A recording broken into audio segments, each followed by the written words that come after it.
लाहौर में तलुए आफताब का वक्त है। दिन का उजाला होते ही गवाले को अपनी भैंसों की फिक्र है कि तपिश से पहले काम निपटा लिया जाए और खाकरोब भी सूरज सर पर आने से पहले शहर की सफाई मुकम्मल कर रहे हैं। लेकिन गर्मी है कि बढ़ती जा रही है। असल इम्तिहान खुले आसमान तले काम करने वालों का है। कभी पानी लगाते हैं, गोडी करते हैं, कभी जमीन की खुदाई करके पौधे लगाने, मिट्टी उठानी, मशीनें भी चलाते हैं। ध्यान न दें तो घास जल जाती है, इसलिए गर्मियों में ज्यादा तवज्जो देनी होती है क्यारियों को, दरख्तों को और घास को। गर्मी से दिल घबराता है, लेकिन कभी पानी पी लेते हैं, वक्फा ले लेते हैं, लेकिन काम तो करना है। पानी पी के गाड़ी काम करना। गाड़ी का इतना इंजन का चेक होता है, हमारे आगे इतना शीशा लगा हुआ है, ना कुछ चीज़ है ऐसी कि जिससे हम देखो बच सके। गाड़ी होती है उसमें एसी लगा होता है, बीच में उसकी छेक सारा बाहर आ रहा होता है। ऊपर से अल्लाह ताला की गर्मी उतनी होती है। ऊपर जो सूरज चमक रहा है उसको तो हम कवर कर लेते हैं छाते वगैरह से, या छोटी छतरियाँ या बड़ी छतरियाँ चौकों में लगाई हुई हैं। लेकिन जो नीचे से गर्मी पड़ती है पाँव के जरिए पूरे जिस्म को इफेक्ट करती है। दिन में करना है हमने काम, जो रोशनी ये रात को नहीं काम होता। दिन में हम मजदूर हैं और दिन में काम करते हैं। मौसमियात के माहिर कहते हैं कि ऐसा पहली बार नहीं हुआ कि साल के इस हिस्से में दर्जा हरारत 40 के हिस्से से ऊपर ना गया हो। 1929 में लाहौर का टेम्परेचर जो जून में हुआ था 48 डिग्री सेंटीग्रेड था।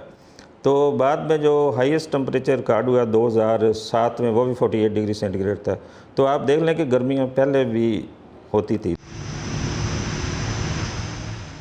पाकिस्तान में आमतौर पर सरमा और गर्मा के मौसम के दरमियान बहार का मौसम आता है, लेकिन इस बरस सूबे पंजाब ने बहार का मौसम खो दिया और मार्च के महीने में ही सूबे के बेशतर हिस्सों को गर्मी ने आ लिया। अप्रैल में मुसलसल 5 दिन तक दर्जा हरारत औसतन 3 से 5 सेंटीग्रेड ज्यादा रहा, जिससे महकमा मौसमियात हीट वेव यानी गर्मी की लहर से ताबीर करता है। ज़मीन जितनी हीट अब्जॉर्ब करती है उतनी एमिट करती है। जब मैम एमिट करती है तो ऊपर जाके वो डिस्पर्स हो जाती है, लेकिन ड्यूरिंग जब ऊपर एक हाई प्रेशर बना हुआ है तो वो ऊपर जाने नहीं देगा, वो वापस इसको रिफ्लेक्ट करेगा टुवर्ड्स ज़मीन की तरफ जो है। तो ये फिर दरमियान में डस्ट पार्टिकल्स होती हैं, इनसे जो रिफ्लेक्शन होकर तो हमें हीट का एहसास होता है। माहौलियात के लिए काम करने वाले सरगर्म कारकुन कहते हैं कि ग्रीन हाउस गैस खारिज करने वाले मुल्कों में पाकिस्तान का दर्जा 137 है, लेकिन पाकिस्तान वक्त से पहले ही इस तब्दीली की लपेट में है।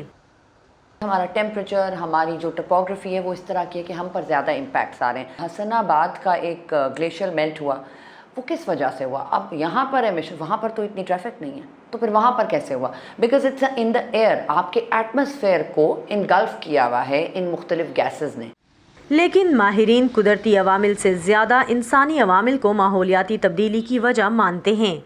फॉसिल फ्यूल्स जिसको हम कहते हैं, ऑयल, गैस, कुछ भी मादनियाँ जो हम एक्सट्रैक्ट कर रहे हैं अपनी यूज़ के लिए, बिजली बना रहे हैं, इंडस्ट्री में लगा रहे हैं, वो सबसे बड़ा एलिमेंट है। अगर हम देखें कि नेचुरल क्या है, फॉरेस्ट फायर्स हैं, मगर वो भी हीट से हैं। हीट कहाँ से आई?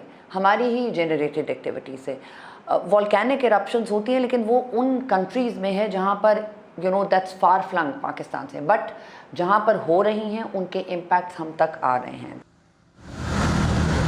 माहिरीन माहौलियात कहते हैं कि कार्बन के अखराज पर अगर काबू ना पाया गया तो मुस्तकबिल में मौसमों के मज़ीद शदीद होने का ख़तरा है, जो लोगों के रहन सहन से लेकर उनकी ग़िज़ाई ज़रूरियात तक सब पर असरअंदाज होगा, जिसके असरात से बचने के लिए लोगों को अपना तर्ज़ ज़िंदगी बदलने की ज़रूरत है।